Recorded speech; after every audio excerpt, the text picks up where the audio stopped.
नमस्कार साथियों, एक बार फिर स्वागत है आप लोगों का आपके अपने चैनल कॉमर्स अड्डा 2.0 पर।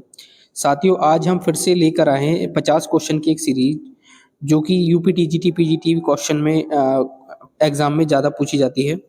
तो आज हम स्टार्ट करने वाले हैं 51 क्वेश्चन से। तो चलिए स्टार्ट करते हैं इस क्वेश्चन से। क्वेश्चन नंबर 1 है, सीमित दायित्व का अर्थ क्या होता है? सीमित दायित्व मतलब लिमिटेड लायबिलिटी का क्या अर्थ होता है? असीमित दायित्व, असीमित जोखिम, पूंजी पर कोई सीमा नहीं, या दायित्व निश्चित सीमा तक, या केवल लाभ। देखिए, जो भी ऑर्गेनाइजेशंस होती हैं, बिजनेस होते हैं, अगर उनका सीमित दायित्व है तो उसका मतलब ये है कि दायित्व सिर्फ उनका निश्चित सीमा तक होगा। जितनी उन्होंने कैपिटल लगाई है उतनी सीमा तक उनका जो है दायित्व होता है। जैसे किसी कंपनी में किसी शेयर होल्डर ने पैसा लगाया है तो उनका दायित्व उतना ही होता है जितने उन्होंने उसके शेयर खरीदे हैं। उनका असीमित दायित्व नहीं होता है। तो सीमित दायित्व का मतलब होता है दायित्व निश्चित सीमा तक। क्वेश्चन नंबर 52 है, साझेदारी में आपसी संबंध आधारित होता है। देखिए, पार्टनरशिप में जो भी आपस में संबंध होता है उनका, वो पूंजी पर होता है, विश्वास पर होता है, कानून पर होता है, या लाभ पर होता है। देखिए, जो भी आपसी संबंध होता है बिजनेस में पार्टनरशिप फर्म में, वो विश्वास पर होता है। और उस विश्वास को कायम रखने के लिए पार्टनर्स आपस में पार्टनरशिप डीड करते हैं, जिसको साझेदारी समझौता भी कहा जाता है। तो साझेदारी में आपसी संबंध जो आधारित होता है वो विश्वास पर होता है। क्वेश्चन नंबर 53 है, कंपनी का प्रबंध करता है। कंपनी जो होती है उसमें प्रबंध कौन करता है? शेयर होल्डर, निर्देशक मंडल, कर्मचारी, या लेनदार। कंपनी का जो भी मैनेजमेंट करता है वो आपका बोर्ड ऑफ डायरेक्टर करता है। बोर्ड ऑफ डायरेक्टर मेंबर्स करते हैं, यानी कि निर्देशक मंडल आपका सही आंसर होगा। क्वेश्चन नंबर 54 है, निम्नलिखित में से कौन असंगठित क्षेत्र का उदाहरण है? असंगठित क्षेत्र का उदाहरण अनऑर्गेनाइज जो आपका क्षेत्र होता है। बैंक भी एक ऑर्गेनाइज संगठन है, एलआईसी भी एक ऑर्गेनाइज संगठन है, रेलवे भी एक ऑर्गेनाइज संगठन है जिसका एक संगठन बना हुआ है। लेकिन जो घरेलू कामगार होते हैं, जो डेली मर्रा काम करते हैं, उनका किसी भी प्रकार का संगठित क्षेत्र नहीं होता है। तो ये असंगठित क्षेत्र में आता है। क्वेश्चन नंबर 55 है, संगठित क्षेत्र की विशेषता है। संगठित क्षेत्र की विशेषता, क्या इसमें अनियमित वेतन मिलता है? बिल्कुल नहीं, क्योंकि इनको नियमित वेतन दिया जाता है। इसमें कहा गया आगे है, कानूनी संरक्षण मिलता है। बिल्कुल सही बात है, कानूनी संरक्षण भी मिलता है। अस्थायी रोजगार, अनिश्चित समय। देखिए, इसका जो आंसर हमने हमने देना है, उसमें इसका आंसर देने के लिए फिर से एक बार क्वेश्चन पढ़वा देता हूं मैं आपको। संगठित क्षेत्र की विशेषता पूछी गई है। देखिए, इसमें किसी भी प्रकार का वेतन जो है अनियमित नहीं मिलता, तो ये ऑप्शन गलत हो जाएगा। आगे है कानूनी संरक्षण। बिल्कुल कानूनी संरक्षण इनको मिलता है। ये किसी भी प्रकार का अस्थायी रोजगार नहीं देते हैं, अनिश्चित समय नहीं होता है। तो इसमें कानूनी संरक्षण मिलता है। इसमें जितनी भी व्यक्ति काम करते हैं सभी को कानून की तरफ से संरक्षण दिया जाता है। 56 क्वेश्चन है, सार्वजनिक क्षेत्र में निर्णय लिए जाते हैं। सार्वजनिक क्षेत्र में निर्णय कौन लेता है? सार्वजनिक क्षेत्र का मतलब हो गया जो गवर्नमेंट ऑर्गेनाइजेशंस होती हैं, उसमें सरकार के द्वारा या उसके जो मंत्रालय होते हैं उनके द्वारा सारे डिसीजन या निर्णय लिए जाते हैं। तो सरकार द्वारा सार्वजनिक क्षेत्र में निर्णय लिए जाते हैं। क्वेश्चन नंबर 57 है, निजी क्षेत्र में निर्णय कौन लेता है? निजी क्षेत्र मतलब प्राइवेट सेक्टर। अब प्राइवेट सेक्टर में प्राइवेट व्यक्ति ही लेगा, तो इसमें सरकार ऑप्शन है, न्यायालय का, प्रबंधन का, या सदस्य संसद का। तो निजी क्षेत्र में जो भी डिसीजन लेता है वो वहाँ का मैनेजर लेता है। तो आपका ऑप्शन नंबर सी सही हो जाएगा। क्वेश्चन नंबर 58 है, व्यावसायिक संगठन का चयन निर्भर करता है। अगर आपको कोई भी बिजनेस चूज करना है, चयन करना है किसी भी बिजनेस का, तो पूंजी पर भी डिपेंड करती है बात। नियंत्रण किसके हाथ में रहेगा, हम ये सोचना पड़ता है बिजनेस स्टार्ट करने से पहले। दायित्व भी सोचना पड़ता है कि दायित्व कितना है इसमें। और इसका मतलब इसमें डी ऑप्शन सही है, उपयुक्त सभी पर। यानी कि व्यावसायिक संगठन का चयन अगर हमें करना है तो सारी की सारी चीजें हमें सोचनी पड़ती हैं। 59 क्वेश्चन है, निम्न में से कौन सेवा क्षेत्र का उदाहरण नहीं है? सेवा मतलब होता है सर्विस।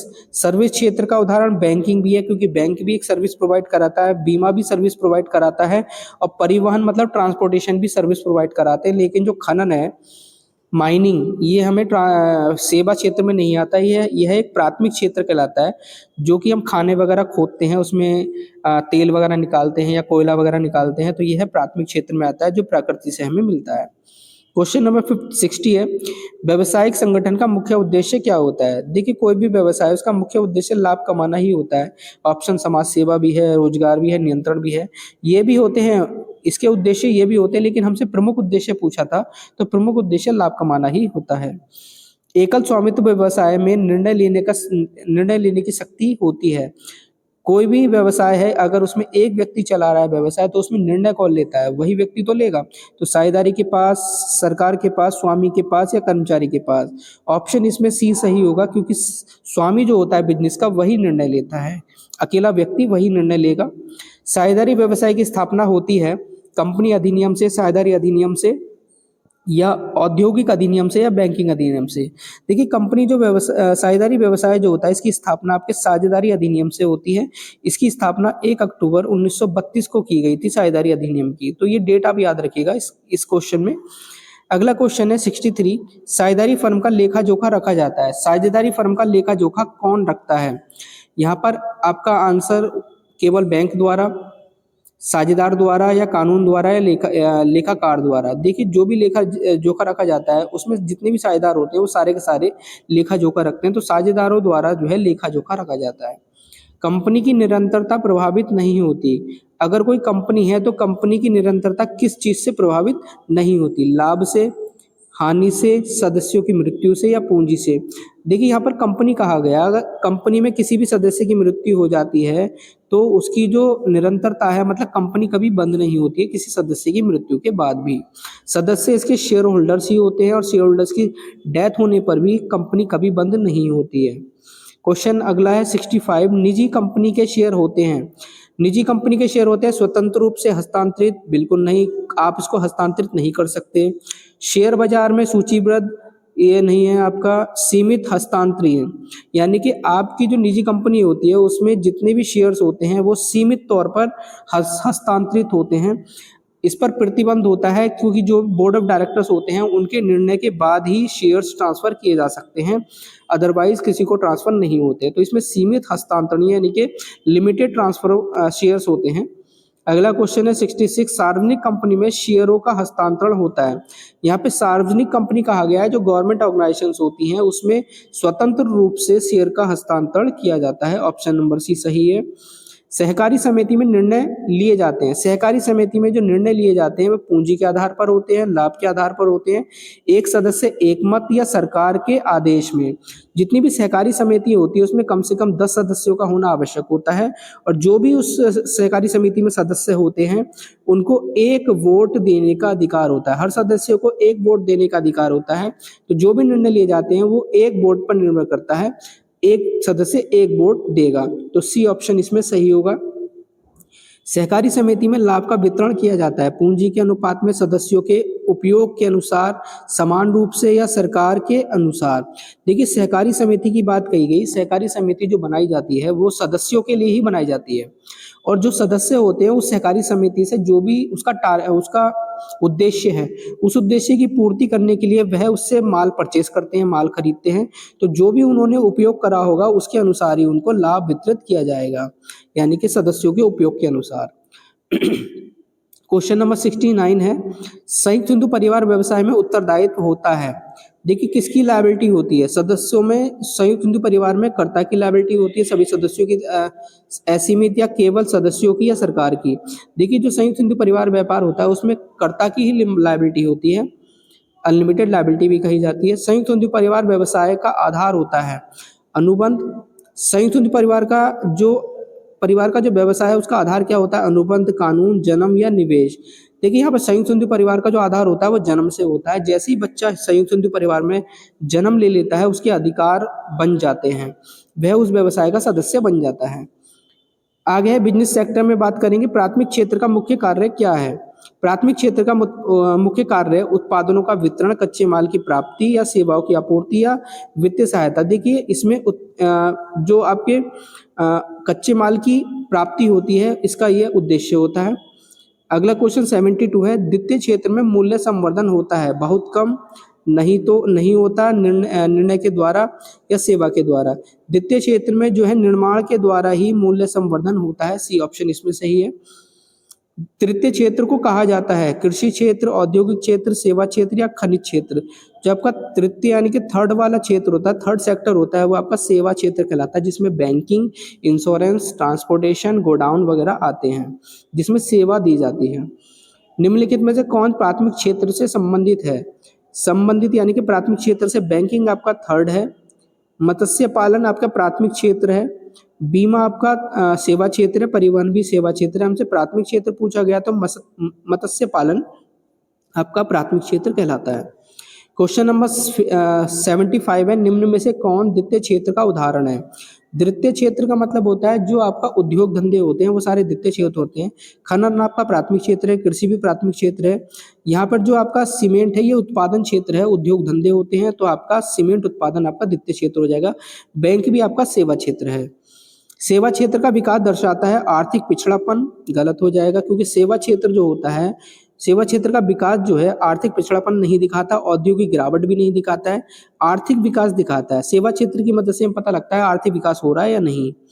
आगे है आपका 77, सार्वजनिक क्षेत्र का नियंत्रण होता है। जो सार्वजनिक क्षेत्र होते हैं, गवर्नमेंट ऑर्गेनाइजेशंस होती है, इसमें नियंत्रण किसका होता है? निजी व्यक्तियों का, कर्मचारियों का, या सरकार के पास या उपभोक्ताओं के पास? यहाँ पे जो सरकार सार्वजनिक क्षेत्र होता है उसका नियंत्रण सरकार के पास होता है, सरकारी सारे नियंत्रण या निर्णय लेती है। निजी क्षेत्र का प्रमुख उद्देश्य क्या होता है? निजी क्षेत्र मतलब आपका प्राइवेट सेक्टर। प्राइवेट सेक्टर का मुख्य उद्देश्य तो लाभ कमाना ही होता है, तो यहाँ पे सामाजिक सेवा भी है, उद्देश्य तो ये भी है, लेकिन ये मुख्य नहीं है, प्रमुख नहीं है। लाभ कमाना या लाभ अधिकतम करना ये ऑप्शन आपका सही है। राष्ट्रीय विकास भी इसका उद्देश्य है, नियंत्रण भी इसका उद्देश्य है, लेकिन इसमें प्रमुख उद्देश्य पूछा गया था तो प्रमुख उद्देश्य आपका लाभ अधिकतम करना होता है। अगला क्वेश्चन है, निम्न में से कौन निजी क्षेत्र का उपक्रम है? निजी क्षेत्र पूछा गया है, प्राइवेट सेक्टर पूछा गया है, ये भी आपकी गवर्नमेंट ऑर्गेनाइजेशन है, सेल भी गवर्नमेंट ऑर्गेनाइजेशन है, वेल भी गवर्नमेंट ऑर्गेनाइजेशन है, लेकिन टाटा मोटर आपकी गवर्नमेंट ऑर्गेनाइजेशन नहीं है, निजी क्षेत्र यानी कि प्राइवेट सेक्टर है। संयुक्त क्षेत्र में प्रबंध किया जाता है। संयुक्त क्षेत्र में, संयुक्त क्षेत्र मत का मतलब होता है जिसमें प्राइवेट सेक्टर और गवर्नमेंट सेक्टर दोनों मिलकर आपस में प्रबंधन करते हैं, उसको संयुक्त क्षेत्र कहा जाता है। तो यहाँ पर सी ऑप्शन सही है, सरकार और निजी दोनों के द्वारा। क्वेश्चन नंबर 81 है, संगठित क्षेत्र की विशेषता क्या है? संगठित क्षेत्र की विशेषता अनियमित कार्य समय, कोई कानूनी संरक्षण नहीं। देखिए यहाँ पर संगठित क्षेत्र के बारे में कहा गया था और इसकी विशेषता पूछी गई है। यहाँ पर अनियमित समय नहीं होता है, कोई कानूनी संरक्षण नहीं, कानूनी संरक्षण सभी को मिलता है, निश्चित वेतन भी सभी को मिलता है, लेकिन अस्थायी रोजगार नहीं होता है। तो यहाँ पर निश्चित वेतन आपका सही ऑप्शन होगा, संगठित क्षेत्र में निश्चित वेतन दिया जाता है। क्वेश्चन नंबर 82 है, संगठित क्षेत्र में कार्य करने वालों को मिलता है, क्या मिलता है? सामाजिक सुरक्षा भी मिलती है, भविष्य निधि भी मिलती है, पेंशन भी मिलती है, कोई निश्चित लाभ नहीं। इसमें यहाँ पर क्या है, असंगठित क्षेत्र में कार्य करने वालों को क्या मिलता है? तो असंगठित क्षेत्र में जो कार्य करने वाले होते हैं उनको सामाजिक सेवा नहीं मिलती, भविष्य निधि नहीं मिलती, पेंशन नहीं मिलती, यानी कि कोई निश्चित नहीं है कि क्या मिलेगा, तो कोई निश्चित लाभ नहीं मिलता।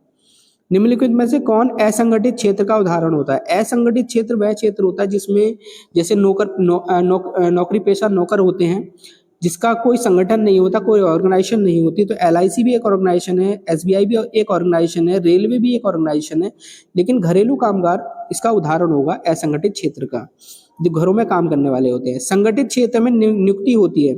संगठित ऑर्गेनाइज जो आपका सेक्टर होता है उसमें नियुक्ति कैसे होती है? नियुक्ति जो है लिखित नियमों के अनुसार होती है, जो भी उनके नियम और कानून होते हैं जो लिखे हुए हैं उनके नियमों में, उनके अनुसार अपॉइंटमेंट किया जाता है या रिक्रूटमेंट की जाती है। सीमित दायित्व का क्या अर्थ होता है? ये हम क्वेश्चन ऑलरेडी पढ़ चुके हैं, लेकिन ये घुमा के पूछा भी जा सकता है, अलग अलग वर्ड हो सकते हैं। तो सीमित दायित्व कहा गया अगर किसी भी बिजनेस का जो दायित्व, बिजनेस में व्यापार करने वाले का जो दायित्व सीमित कैसे होता है ये पूछा गया है। तो यहाँ पर असीमित जोखिम, निश्चित सीमा तक दायित्व, लाभ की गारंटी और नियंत्रण में कमी। देखिए सभी ऑर्गेनाइजेशन जो आपका सीमित दायित्व वाली ऑर्गेनाइजेशन होती है, निश्चित सीमा तक उनका दायित्व होता है, ऑप्शन नंबर बी सही हो जाएगा। व्यवसायिक संगठन का चयन निर्भर किस पर करता है? किसी भी व्यवसाय का अगर आप चयन कर रहे हो तो पूंजी पर भी निर्भर करता है, उसमें कितनी जिम्मेदारी होगी, उसमें किसका नियंत्रण होगा, ये सभी बातें निर्भर करती हैं। तो आपका ऑप्शन नंबर डी सही हो जाएगा, इसमें उपयुक्त सही सभी। आगे है आपका, कंपनी के लाभ का वितरण किया जाता है वेतन के रूप में, ब्याज के रूप में, लाभांश के रूप में या किराए के रूप में। कंपनी में जो भी लाभ बांटा जाता है वो डिविडेंड के रूप में बांटा जाता है, तो लाभांश यानी कि डिविडेंड के रूप में आपका आंसर सी सही होगा। साझेदारी में आपसी विश्वास को कहा जाता है, म्यूचुअल एजेंसी कहा जाता है, ऑप्शन नंबर ए इसमें सही है। साझेदारों के बीच में जो आपसी विश्वास होता है उसको म्यूचुअल एजेंसी कहा जाता है। आगे है कंपनी के सदस्यों को क्या कहा जाता है, लेनदार, कर्मचारी, शेयरधारक यानी कि शेयर होल्डर, या प्रबंध यानी कि मैनेजमेंट। देखिए जो कंपनी के सदस्य होते हैं वो शेयर होल्डर होते हैं। अब शेयर होल्डर को आपका शेयर धारक भी कहा जाता है। आगे है क्वेश्चन नंबर 19, निम्न में से कौन व्यावसायिक संगठन नहीं है, एकल स्वामित्व, साझेदारी या सहकारी समिति या उपभोक्ता। देखिए जो उपभोक्ता होता है, कंज्यूमर होता है, किसी भी प्रकार का व्यावसायिक संगठन नहीं होता है, वह कंज्यूमर है जो कि बनी बनाई चीजों को सिर्फ उपभोग करता है। सहकारी समिति का पंजीकरण होता है, सहकारी समिति जो होती है उसका पंजीकरण कराना अनिवार्य होता है। किस कानून के अकॉर्डिंग, क्या ये साझेदारी अधिनियम के अंतर्गत होता है, कंपनी अधिनियम के अंतर्गत होता है, या सहकारी समिति अधिनियम के अंतर्गत होता है, या औद्योगिक अधिनियम के अंतर्गत होता है। देखिए सहकारी समिति अधिनियम 1965 में लागू किया गया था। 1965 में जब लागू किया गया था तो जितनी भी सहकारी समिति है इसी अधिनियम के अकॉर्डिंग रजिस्टर्ड की जाती है या पंजीकृत की जाती है। तो आपका ऑप्शन हो जाएगा सी, सहकारी समिति अधिनियम 1965 के अकॉर्डिंग पंजीकरण किया जाता है। क्वेश्चन है 92, सार्वजनिक क्षेत्र के उपक्रमों की स्थापना का उद्देश्य क्या होता है। सार्वजनिक क्षेत्र जो होते हैं गवर्नमेंट ऑर्गेनाइजेशंस होती हैं, इनका उद्देश्य होता है आपका समाज कल्याण करना, यानी कि सोसाइटी को बेनिफिट प्रोवाइड कराना। निजी लाभ इनका उद्देश्य नहीं होता है। प्रतिस्पर्धा को समाप्त करना भी उद्देश्य नहीं है, और नियंत्रण भी उद्देश्य नहीं होता है। ये कंट्रोल में किसी को रखना नहीं चाहते हैं। सामाजिक कल्याण या सोसाइटी को बेनिफिट प्रोवाइड कराना इनका उद्देश्य है। अगला क्वेश्चन है, व्यवसायिक गतिविधियों का अंतिम उद्देश्य क्या है। व्यवसायिक गतिविधियों का अंतिम उद्देश्य सेवा, उत्पादन, लाभ या वितरण। जो भी आपकी व्यवसायिक गतिविधियां होती है उनका मेन उद्देश्य या अंतिम उद्देश्य लाभ कमाना ही होता है। क्वेश्चन नंबर 94 है, निम्न में से कौन सेवा क्षेत्र का उदाहरण है। सेवा मतलब थर्ड सेक्टर पूछा गया है। कृषि आपका प्राथमिक सेक्टर है, खनन भी प्राथमिक सेक्टर है, बैंकिंग आपका थर्ड सेक्टर जिसको सेवा क्षेत्र भी कहा जाता है, तो बैंकिंग आपका हो गया। और ऑप्शन नंबर डी भी दिया, निर्माण भी आपका सेकंड सेक्टर है, तो यहाँ पर आपका बैंकिंग सेक्टर ऑप्शन होगा। अगला क्वेश्चन है, कंपनी की पूंजी क्या कहलाती है। जो कंपनी की पूंजी होती है उसको शेयर कैपिटल कहा जाता है। यहाँ पर शेयर पूंजी भी ऑप्शन है, बी ऑप्शन सही होगा। क्वेश्चन नंबर 96 है, एकल स्वामित्व व्यवसाय का अंत होता है। जो एकल स्वामित्व व्यवसाय है उसमें उनका अंत कैसे होगा, बिजनेस किस तरीके से बंद होगा, सरकार के आदेश से, स्वामी की इच्छा से, कानून से, या साझेदारों से। एकल स्वामित्व पूछा गया तो एकल स्वामित्व में जो स्वामी होता है उसकी इच्छा से बिजनेस बंद किया जाता है। अगर उसको लग रहा है कि लॉस हो रहा है तो वो बंद कर देता है। अगला क्वेश्चन है, साझेदारी में लाभ वितरण होता है समान रूप से पूंजी के अनुसार। देखिए साझेदारी में जो भी लाभ बांटा जाता है वो समान रूप से भी बांटा जाता है, पूंजी के अनुसार भी बांटा जाता है, लेकिन इसमें एक ऑप्शन है साझेदारों के समझौते के अनुसार। समझौता जिसको पार्टनरशिप डीड कहा जाता है। पार्टनरशिप डीड ही बताती है कि किस साझेदार को कितना प्रॉफिट दिया जाएगा, कैसे प्रॉफिट को बांटा जाएगा।